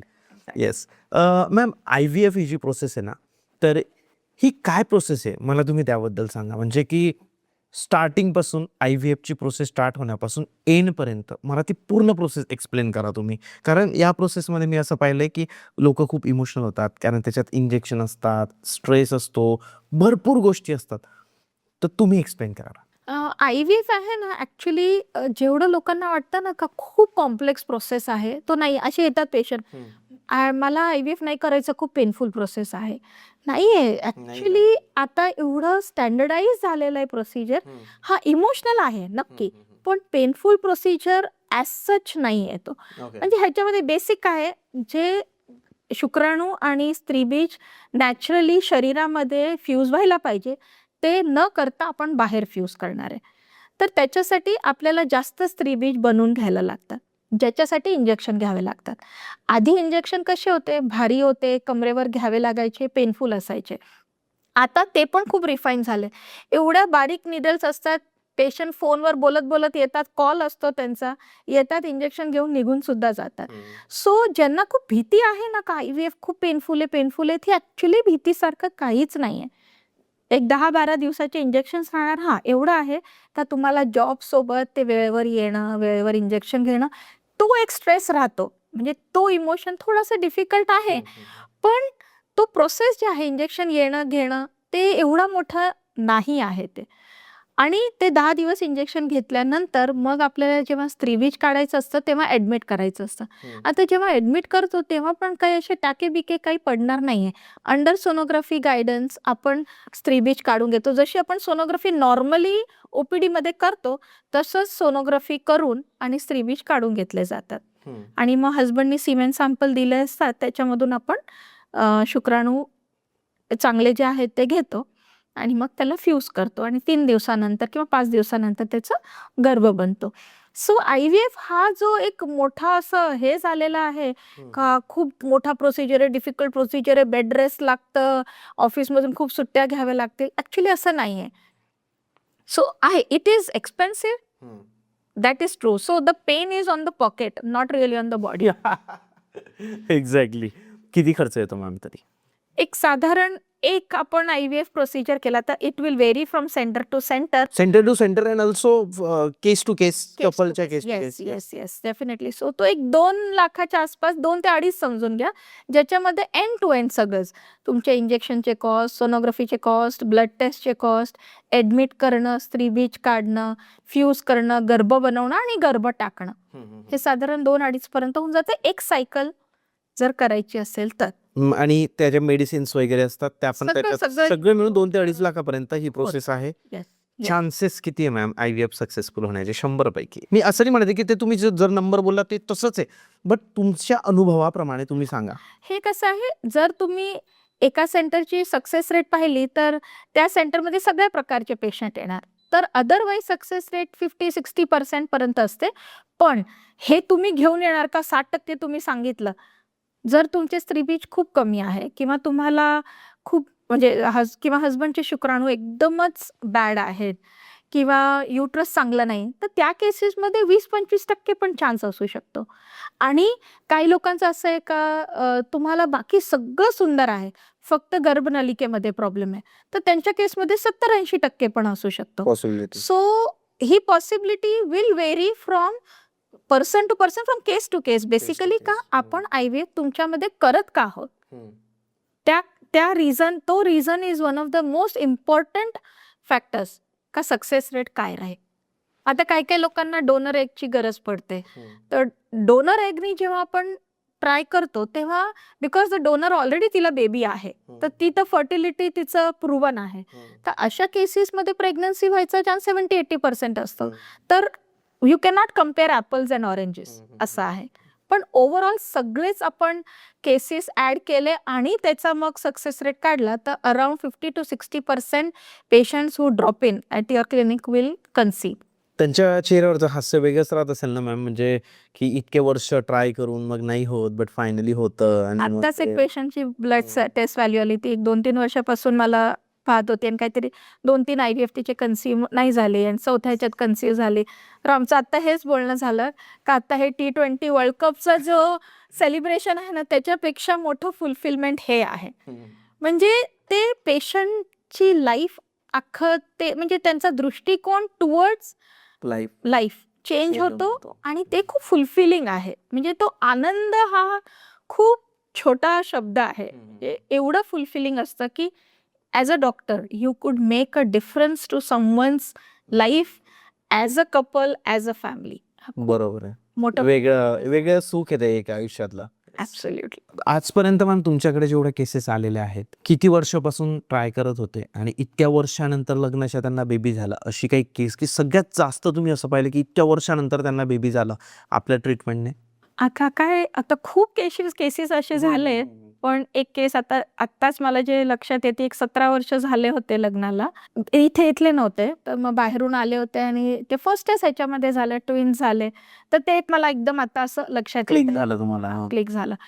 पण आता मला असं आता अशी इच्छा आहे का जे फाईल्स घेऊन येतात ना पेशंट, तसे पेशंट न येता जे तुम्ही लवकर प्लॅन करणारे पेशंट यायला लागले, तर ते जास्त सॅटिस्फॅक्टरी पेशंटसाठी आमच्यासाठी राहील का आम्ही त्यांना ते मोठे फाईल बने त्याच्या आधीच आम्ही हेल्प Correct. करतो त्यांना. ते जर लवकर आले मॅम तर सगळ्यात पहिले त्यांना जो होतनी तो स्ट्रेस त्यांचा दूर जाईल. येस. त्याच्यानंतर लोकांचे ताणे जे असतात ते दूर जातील.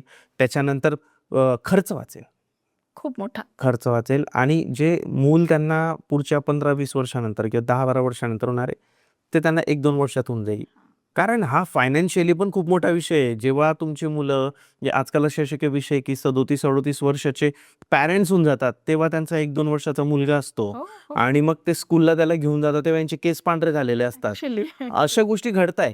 त्यामुळे जर तुम्ही म्हणजे प्रॉपर प्लॅनिंग, कारण मॅम लोक आहे ना म्हणजे पार्ट्यांमध्ये पैसे घालवतील, ट्रिप्समध्ये पैसे घालवतील, बट तुमच्या मेडिकल हेल्थकडेच जर तुम्ही पैसे घालवले नाही सुरुवातीला थोडंसं, आणि किती पैसा लागतो, डॉक्टरची फीज किती असते, 1000, 1200, 1500, 2000 मॅक्स, ती खूप निग्लिजिबल फी आहे तुमच्या हेल्थ हा जो समोर. आहे ना, baby is a big responsibility किंवा आम्ही टाईट डाऊन होऊन जाऊयात. हा कपल्स खूप विचारसरणी तशी आहे. बरोबर. आणि हा पार्ट आपण खूप बोलत नाही, पण हे खूप इम्पॉर्टंट आहे का जेव्हा प्रेग्नन्सी होत नाही ना, तेव्हा त्या कपलमध्ये, त्या जोडप्यांमध्ये पण थोडेसे डिफरन्सेस निर्माण होतात आणि तो एक ॲडिशनल स्ट्रेस होतो. तर हे सगळं होऊच द्यायचं नाही. तुम्ही थोडं हे नाही म्हणत आहे की 25लाच लग्न करा किंवा 26लाच करा, पण 35 तर नका ओलांडू, एवढं म्हणणं आहे. एक्झॅक्टली, बरोबर आहे. शुक्राणूची क्वालिटी बद्दल आपण बोललो मॅम मध्ये, म्हणजे शुक्राणूची क्वालिटी पण तशी चांगली असते. जर ती नाही आहे तर ती आपण चांगली करू शकतो का? म्हणजे काही इम्प्रूव्हमेंटसाठी काही चान्सेस आहे सायंटिफिक दृष्ट्या किंवा काही नॅचरल गोष्टी खाल्ल्याने ते चांगले होतं असं काही? हां. आता शुक्राणूमध्ये जे प्रॉब्लेम आहे तो किती लेव्हलचा आहे ते इम्पॉर्टंट आहे. खूप सिव्हिअर प्रॉब्लेम्स असले तर मग ते मॅनेजेबल नसतात. इनफॅक्ट ह्या केसेसमध्ये तर लवकरात लवकर ट्रीटमेंट घ्यायला पाहिजे किंवा कारण का ते हळूहळू डिटिरिओरेटच होणार. पण जे काही एक तर सीमेन टेस्टचं कसं असतं ना, आपण एका टेस्टने त्यांना सांगत नाही का हा this is wrong, or this is bad, or this is good. 2दा तरी करायला पाहिजे. 15-20 दिवसाच्या अंतरात करायला पाहिजे. आणि ती टेस्ट जर त्या टेस्टमध्ये काही लोकांचं असं असतं का आत्ताच ताप आला होता, गोळ्या घेतल्या होत्या म्हणून ॲबनॉर्मल होतं, परत केलं तर नॉर्मल पण येतं. आणि काही काही लोकांचं लाईफस्टाईलमुळे किंवा डायबिटीज झाल्यामुळे किंवा काही औषध गोळ्या घेतात ते, त्याच्यामुळे थोडं ऑल्टरेशन असतं. तर आपण त्या औषध गोळ्या चेंज केल्या तर हे सगळं पण चांगलं येऊन चांगलं जातं. होऊ शकतं. तर होऊ शकतं. लाईफस्टाईलनी पण बऱ्याच लोकांचं असं वजन असेल 80, 90, 100 असं वजन असेल आणि लाईफस्टाईल चांगली नसेल, एक 3-4 महिने चांगलं लाईफस्टाईलकडे हे केलं, फोकस केलं तर हे पण चांगलं होतं. पण not all analysis will become normal. ते पण लक्षात ठेवणं गरजेचं आहे. म्हणजे आपण 3 महिन्याचे 3 वर्षच घालवतोय, असं पण नाही व्हायला पाहिजे. सो पॅरामीटर्समध्ये किती मोठा प्रॉब्लेम आहे, ते पाहणं गरजेचं आहे. देन वी कॅन डिसाईड का हे रिव्हर्सिबल आहे का नाही रिव्हर्सिबल. नाहीये. बरोबर आहे. There are conditions which are not reversible. आजकालच्या जनरेशनमध्ये जर तुम्ही पाहिलं तर कोणतं एज प्रॉपर वाटतं तुम्हाला लग्नासाठी आणि लग्नानंतर किती वर्षात त्यांनी बेबी कन्सीव्ह केलं पाहिजे, एक as per your knowledge? 25 to 30 for both. की 25 to 30 जो एज ग्रुप आहे, लग्न म्हणा आणि once most of the couples now असं असतंच की they know each other. Most of them. Most of the times. So when you know each other, I don't think 1-2 वर्षापेक्षा जास्त तुम्हाला थांबून काय अजून वेगळं काय करणार करणार नाही. नाही. स्वभाव होऊन जातो, फॅमिली होऊन जाते, So, फायनान्स होऊन जातात. Couple of years depending on how long you have non that person, 1-2 वर्षानंतर प्लॅन करू शकतो. एक मूल तरी 30च्या आधी झालेलं will be a very good idea. आणि लग्न झालं समजा त्यांचं 27 लग्न झालं, तर किती वर्षानंतर बेबी कन्सीव्ह करणं? कारण तुम्ही ना कपल्सचं इमोशन्स पण बघतात, तुम्ही त्यांचं बॉडी पण बघतात, म्हणजे फिजिक्स पण बघता, हेल्थ वगैरे. तर तुम्हाला काय वाटतं की किती वर्ष फिरणं वगैरे दॅट इज ओके, आणि मग या 2 ते 3 वर्षानंतर बेबी कन्सीव्ह केलं पाहिजे किंवा पहिल्या वर्षी केलं तरी that is okay? That is also okay. पण पेशंटचं हे असतं करिअर, अभी गाडी चाहिए, मकान चाहिए, प्रमोशन चाहिए, हे सगळ्यामध्ये एवढं वेटिंग नाही. You cannot have a perfect set and then आता आम्ही प्लॅन करूयात, असं नाही होत. 1-2 वर्ष इज गुड इनफ. आणि एक बेबी झाल्यानंतर दुसऱ्या बेबीमध्ये किती वर्षांचा गॅप पाहिजे? आजकाल तर जनरेशन 5 वर्षामध्येच चेंज होऊन जातंय. तर 2-3 वर्षानंतर दुसरं बेबी प्लॅन केलेलं चांगलं असतं. म्हणजे ते ग्रो टुगेदर, ते बॉन्डिंग आणि हे कनेक्ट चांगला राहतो. मॅम, IVF मध्ये एम्ब्रिओ ट्रान्सफर ही एक प्रोसेस असते जी सगळ्यात इम्पॉर्टंट आहे. तर ती प्रोसेस नेमकी का केली, म्हणजे ती काय आहे ती प्रोसेस? आणि ज्या एम्ब्रिओ ट्रान्सफर हे लगेच केले गेले पाहिजे का? त्याबद्दल थोडं एक्सप्लेन करा ना. आता कसं स्त्रीबीज आपण जे काढतो ते आपण भूल देऊन काढतो. एम्ब्रिओ ट्रान्सफर हा प्रोसेस म्हणजे खूप एक मिनिटाचा प्रोसिजर आहे. समजा 30 सेकंदात ते 1 मिनिटाचा प्रोसेस आहे. पण त्यात प्रिसिशन खूप इम्पॉर्टंट आहे. म्हणजे एक्सपिरियन्स्ड डॉक्टर एम्ब्रिओ ट्रान्सफरसाठी असणं खूप गरजेचं आहे. ते युजुअली भूल दिल्यानंतर म्हणजे भूल द्यावी लागत नाही त्याला. पेशंट चांगलं अवेक असतं आणि तो प्रोसिजर होतो. अजिबात पेनफुल प्रोसिजर नाही आहे तो. आणि आपण हा जो एम्ब्रिओ ट्रान्सफरचा प्रोसिजर करतो, तो काही लोकांमध्ये आपण स्त्रीबीज काढल्यानंतर 3 दिवसानंतर जे गर्भ बनतो, तर 3 दिवसानंतर किंवा 5 दिवसानंतर करतो. ह्याला आपण फ्रेश एम्ब्रिओ ट्रान्सफर म्हणतो. म्हणजे ज्या सायकलमध्ये आपण गर्भ बनवला त्याच सायकलमध्ये आपण गर्भ इन्सर्ट पण केलं. Okay, okay. पण हे खूप कमी केसेसमध्ये केलं जातं. मोस्ट ऑफ द टाइम्स काय होतं, हा आपण जो गर्भ बनवतो त्याला फ्रीज करून ठेवतो. जेव्हा आपण स्त्रीबीज वगैरे काढतो तेव्हा अनेक वस्तू पाहाव्या लागतात का हे फेवरेबल राहणार आहे का नाही एम्ब्रिओ ट्रान्सफरसाठी. जसं जे गर्भपेशीमधली एक लेअर असते, एंडोमेट्रियम म्हणतो, तर ते चांगलं आहे का नाही. तेव्हाचे प्रोजेस्ट्रॉन एक ब्लड टेस्ट असते, ती व्हॅल्यूज चांगली आहे का नाही. ते गर्भपेशीचं ब्लड फ्लो आहे तो चांगला आहे का नाही. हे सगळे मायन्यूट वस्तू असतात, ते आपण बघतो. गर्भ बनला म्हणून गर्भ आपण इन्सर्ट करून टाकायचा असं नसतं. हे सगळं व्यवस्थित असेल तरच आपण तो गर्भ त्या सायकलमध्ये इन्सर्ट करूयात. नाहीतर आपण त्याला फ्रीज करून ठेवतो आणि मग पेशंटला जेव्हा 1-2 सायकल वेट केल्यानंतर जेव्हा आपल्याला वाटतं की आता स्थिती चांगली आहे, त्याच्यामध्ये पण कंप्लीट मॉनिटरिंग करून एकदा गर्भ बनवणं हा सगळ्यात मोठा चॅलेंज आहे. पण गर्भ बनवला म्हणून आपण लगेच सोडून देणं त्याला गर्भपिशवीमध्ये, दिस इज नॉट राईट. त्याच्यामध्ये आपल्याला ते गर्भपिशवी जेवढी फेवरेबल आपण करू शकतो तेवढी फेवरेबल करायला पाहिजे. नंतरच आपण तो गर्भ इन्सर्ट करायला पाहिजे. बऱ्याच पेशंटला असं होतं की माझा तर आता गर्भ बनला, मग तुम्ही लगेच का नाही ट्रान्सफर करत आहे, लवकर आटपून घ्या, आता आम्हाला प्रेग्नन्सीच पाहिजे. हा राईट अप्रोच नाहीये. जोपर्यंत तुमच्या डॉक्टरांना वाटत नाही का ही गर्भपिशवी फेवरेबल आहे, तोपर्यंत ते ट्रान्सफर करणार नाही आणि त्याच्यासाठी तुम्हाला पेशन्स ठेवायला लागेल. काही तर असं होतं की आम्हाला 4-4, 6-6 महिने पण लागतात का हे एकदम परफेक्ट, एकदम जेवढं बेस्ट पाहिजे आपल्याला तेवढं बेस्ट करायला. तर तो पेशन्स खूप इम्पॉर्टंट आहे आणि हा बऱ्याच लोकांना गैरसमज असतो का स्त्रीबीज काढलं, फ्यूज केलं, गर्भ झाला आणि गर्भ टाकला, संपला विषय. बरोबर. असं नसतं. म्हणजे जेव्हा ते स्त्रीबीज काढलं जातं तर ते तुम्ही फ्रीज करून ठेवतात आणि तुम्हाला जेव्हा वाटतं तुम्ही तेव्हाच ते ॲज अ डॉक्टर जेव्हा तुम्हाला वाटतं तेव्हाच तुम्ही ते प्रोसेस करणार आहे, ट्रान्सफर करणार आहे. येस. जे लोक तुमच्या मागे लागतात की मॅडम काढलंय 2 दिवस होऊन गेले, मॅम करा ना लवकर, नाही का, असेही लोक येत असते, मॅम कर दो ना यार, जल्दी कर दो, क्या वो खराब हो जाएगा. हा. तेच आहे ना ते की येस. ती वर्षानुवर्षही तसं राहू शकतं राहू ना मॅम. शकतं. येस, येस, येस, राहू शकतं. ते तो आणि ती घाई कामाचीच प्रोसेस आहे नाहीये. ती. होती एम्ब्रियो फ्रीजिंगच प्रोसेस आहे. हा आणि ती घाई म्हणजे मी पेशंट्सला हेच म्हणते का आपल्याला एक IVF सायकल नुसती करून टाकायची आहे, टिक मार्क झालं असं नाही. आपल्याला ते IVF करून चांगला गर्भ भरून चांगल्या गर्भपिशवीमध्ये टाकायचंय, आपल्याला सक्सेस द्यायचा. आपल्याला एक नुसतं IVF सायकल झाली, संपली, तसं नाही. आता हा ही विचारसरणी चुकीची आहे. आपल्याला सक्सेस पाहिजे. ते गर्भ बनवून झाल्यानंतर म्हणजे आपण एक बीज चांगलं तयार केलंय, पण त्याच्यासाठी सॉइल पण चांगलं तयार करणं गरजेचं आहे ना. तर त्याच्यासाठी थोडं वेट करणं गरजेचं आहे. म्हणजे ही एम्ब्रियो फ्रीजिंग प्रोसेस खूप म्हणजे मला एकदमच भारी वाटली ही. म्हणजे कसं आहे की एखादं कपल आहे आणि त्याच्यापैकी वाईफ किंवा हजबंड आउट ऑफ इंडिया जात आहे फॉर द जॉब और समथिंग, 3-4 वर्षाकरता जाणार आहे आणि मग त्यांचं ते प्लॅनिंग होणार नाही आणि त्यांचं एज आता 28 असेल किंवा 27 असेल, 3-4 मध्ये 32-33ला ते परत येतील. तर त्यांनी जर आधी ही एम्ब्रियो फ्रीजिंगची प्रोसेस केली तर त्यांना ती 4-5 वर्षानंतर सुद्धा कामात येऊ शकतं. ते बिलकुल आल्यानंतर झालं नॅचरली तर दॅट इज ओके, बट हेही तुम्ही यूज करू शकता बिलकुल. आणि किती इंटरेस्टिंग होईल ते. म्हणजे हे आता खूप असं आपण पाहिलं जातं का पेशंट्सला जेव्हा असतं ना का माझा ऑलरेडी गर्भ फ्रीज केलेला आहे, तर 4-5 वर्षानंतर येतात, परत चेकअप करून घेतात, सगळं व्यवस्थित आहे, आम्ही नॅचरली ट्राय करू का मॅडम? हो, येस यू कॅन ट्राय. आणि झालंच. आणि ते नॅचरली ट्राय करण्यामध्ये पण तो जो स्ट्रेस कमी असतो, म्हणजे हे मी एक्सपिरियन्स करते day in and day out, म्हणून सांगते का खूप इम्पॉर्टंट प्रोसेस पार्ट आहे का स्ट्रेस नसणं when you plan is very very important. म्हणजे आहे तुमच्याकडे बँकेत बँक बॅलन्स आहे, पण तुम्हाला ते खर्च पण नाही करावा लागत आणि काम झालं, अशा टाईपचं ते होतं. बरोबर आहे. खूप इंटरेस्टिंग होऊन जातं त्यांच्यासाठी. एक्झॅक्टली. मॅम, एम्ब्रिओ ट्रान्सफर झाल्यानंतर पेशंटने काय काळजी घेतली पाहिजे? काही 2-3 दिवस ट्रॅव्हल नको करायला किंवा काय तुम्ही काय सजेस्ट करतात? काय केलं पाहिजे? हो, हा पण एक खूप असतं की एम्ब्रिओ ट्रान्सफर केल्यानंतर बस जाऊन आणि बेडवर झोपायचं आहे आपल्याला.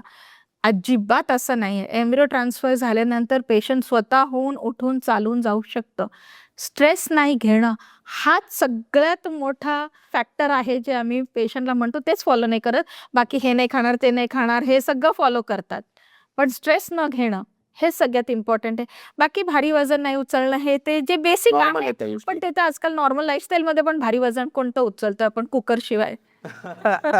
एक्झॅक्टली. प्रत्येक कामाला आजकाल बाई असते. हां, म्हणजे असं काही भारी पाणी भरणं हे ते तर आता ते काही आधी औषधं होतं. आहेत हां, तर त्यांना मग सांगावं लागायचं. पण आता तसं काही नाहीये. रुटीन तुम्ही ऑफिसमध्ये जाऊ शकतात, सगळं कामं करू शकतात. स्ट्रेस नाही घ्यायचं. उलट ऑफिसमध्ये जाणाऱ्या बायकांना तर आम्ही खूप सांगतो का तुम्ही जावा ऑफिसमध्ये. जा. घरी बसले तर मग खूप थॉट्स येतात, झालं का नाही, असं होईल, मग तसं होईल, असं खूप होत असतं. बरोबर, बरोबर. त्याच्यापेक्षा ऑफिसमध्ये जावा, थोडं ऑक्युपाईड राहा, बिझी राहा. It is good. काय होतं ना, तुमच्याकडे कपल्स येत असतील आणि तुम्हाला दिसतंय सगळे रिपोर्ट्स बघून किंवा तुम्ही त्यांना टेस्ट करायला सांगितलं, त्या रिपोर्ट्स बघून ते IVF केलं पाहिजे अर्जंटली. अजून वेळ गेला तर IVF पण कामात येणार नाही आहे. कपल असं म्हणजे जेव्हा त्यांना सांगितलं IVF, पहिले तर त्यांना असं होतं, अरे बापरे IVF. आणि मग नंतर ते म्हणत असतील की थांबा मॅम, आम्ही 2-3 महिने ब्रेक घेतो आणि मग परत तुमच्याकडे विल ट्राय. तर ते थांबलं योग्य आहे का 2-3 महिने, की त्यांनी लगेच ती प्रोसेस केली पाहिजे? आणि जर थांबले तर काय त्याचे दुष्परिणाम होऊ शकतात? ह्याचं कसं आहे, बऱ्याच केसेसमध्ये थोडंफार थांबलं तर काही प्रॉब्लेम नसतो. प्रॉपर कसं असतं, we should always prepare for the worst. आता पेशंट्स येतात, त्यांना एक थोडासा अंदाज असतो का मला IVF लागणार आहे, ठीक आहे. मग ते परत कन्फर्मेशनसाठीच येतात का मॅडम खरंच IVF लागणार आहे का? आता आज IVF सांगितलं तर ते काय म्हणतात, की आता आम्ही आलोय, अजून 3 महिने थांबलं तर काय प्रॉब्लेम आहे? ॲक्चुअली सिच्युएशन काय असते, त्यांना IVF खरं 1-2 वर्ष आधीच लागणार होतं. पण त्यांनी ते नाही केलं, नाही केलं, नाही केलं. आज पोहोचले. आज ह्याच्यानंतर पण अजून 3 महिने थांबणार आहे. So it is not those 3 months. It is तुम्ही 1-2 वर्ष थांबल्यानंतर अजून 3 महिने थांबणार आहे. हा बेसिकली प्रॉब्लेम कुठे आहे ना, एक्सेप्टन्सचा प्रॉब्लेम आहे. का त्यांना असं वाटतं का आम्ही तर सगळं, एक माझं पेशंट आहे, एक मॅरेथॉन रनर आहे. मी एवढा फिट असून मला कसं काय IVFची गरज पडू शकणार आहे? ते डिनायलमध्ये असतात. का आम्हाला आमचं लाईफस्टाईल चांगलं आहे, आमचं खानपान चांगलं आहे, सगळं गुड. तुमचं लाईफस्टाईल चांगलं आहे, खाणं-पिणं, काही व्यसन नाही, सगळं चांगलं आहे. दॅट मीन्स तुमच्यामध्ये IVFचा सक्सेस रेट बेटर आहे. पण तो पण तुम्ही घालवणार आहे अजून 3 महिने, 4 महिने, 6 महिने. म्हणजे it is not those 3 months, it is that 2 years and 3 months. हे पेशंटला कळत नाही. आणि नाही करत मग परत अजून बाहेर जातात, दुसरीकडे जातात.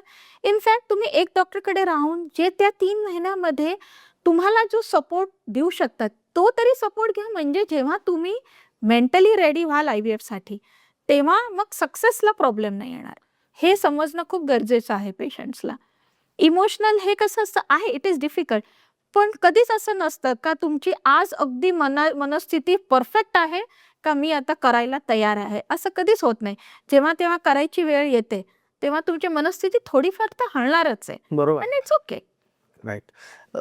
कपलमधला जो एज गॅप आहे, म्हणजे आजकाल तर नसतोच एज गॅप, जेवढा आपण बघतो. एक तर इक्वल एज असतं किंवा मग 1-2 वर्षाचा मॅक्स असतो. बट असा 7 ते 8 वर्षाचा गॅप किंवा 9 ते 10 वर्षाचा गॅप हा मॅटर करतो का मॅम प्रेग्नन्सी कन्सिव्ह करताना? Gap is not important. त्या स्त्रीची किंवा पुरुषी एज एक्झॅक्टली काय, ते ॲब्सोल्यूट एज जो नंबर आहे that matters, not necessarily the gap. समजा ते जर स्त्रीचं 32 आहे आणि पुरुषाचं 42-43, मग हां. तेव्हा ते मॅटर तेव्हा करू मॅटर शकतं. करेल. Yes, exactly. तेव्हा मॅटर करेल. आता ज्याही लोकांना म्हणजे बेबी कन्सिव्ह करायचं प्लॅनिंग करता येते किंवा खूप वेळेस ट्राय करून पण त्यांना होत नाही आहे, तर कोणत्या तरी क्लिनिकला त्यांना जावंच लागेल. तर त्यांनी ते क्लिनिक, ते डॉक्टर, ते कसे चूज करावे? कारण मॅम मी असंही पाहिलं आहे की जी ट्रीटमेंट मिळते ना कपल्सला, त्या डॉक्टरांकडे गेल्यावर ती खूप खराबही असते. मोठे-मोठे असे डॉक्टर्स म्हणण्यापेक्षा अशा काही एजन्सीज आहे इथं की ज्या IVF करतात. बट तिथं त्यांची जी ट्रीटमेंट आहे विथ द पेशंट किंवा म्हणजे ते दोन्ही त्या कपल सोबतची, दॅट इज व्हेरी रूड. आणि त्याच्यानंतर एक तर कपल ऑलरेडी एकदम इमोशनल झालेला असतो, एकदम डिमोटिवेटेड असतो, एकदा गेलेला असतो, घरच्यांचे ताणे ऐकून, हे ऐकून, ते ऐकून, समाजाच्या गोष्टी. तिथे जाऊन परत ते अशा भाषेत, ठीक आहे तुम्ही ट्रीटमेंट तर देणार आहे, ती गोष्ट वेगळी आहे, ते सायंटिफिक एक प्रोसेस आहे, ती तिथे केली जाणार आहे. बट कसं कळेल त्या कपलला की मी या डॉक्टरकडे जावं की या डॉक्टरकडे नको जावं? एक सगळ्यात आधी जिथे कपल चुकतात, ते जेव्हा तुम्हाला फर्टिलिटीचा प्रॉब्लेम आहे ना, तेव्हा तुम्ही फर्टिलिटी स्पेशलिस्टकडे जा. तुम्ही रुटीन गायनेकॉलॉजिस्टकडे जर गेले, तर तुम्हाला ते ॲप्ट ट्रीटमेंट, जे एंड टू एंड जी ट्रीटमेंट व्हायला पाहिजे, ते देऊ शकत नाही आणि अर्ध्यामध्ये थांबतं. सो क्वालिफिकेशन डॉक्टरचं आणि एक्सपिरियन्स हे तर 2 महत्त्वाचं आहे. राईट. आणि प्लस सगळे पेशंट आजकाल रिव्ह्यू हे ते सगळं वाचूनच येतात. That is also important because they genuine reviews जे पेशंटला कनेक्ट करतात, ते ॲक्च्युली इम्पॉर्टंट आहेत. So that part is also good. But one of the most important part I feel is, तुम्ही कोणत्याही क्लिनिकमध्ये जावा.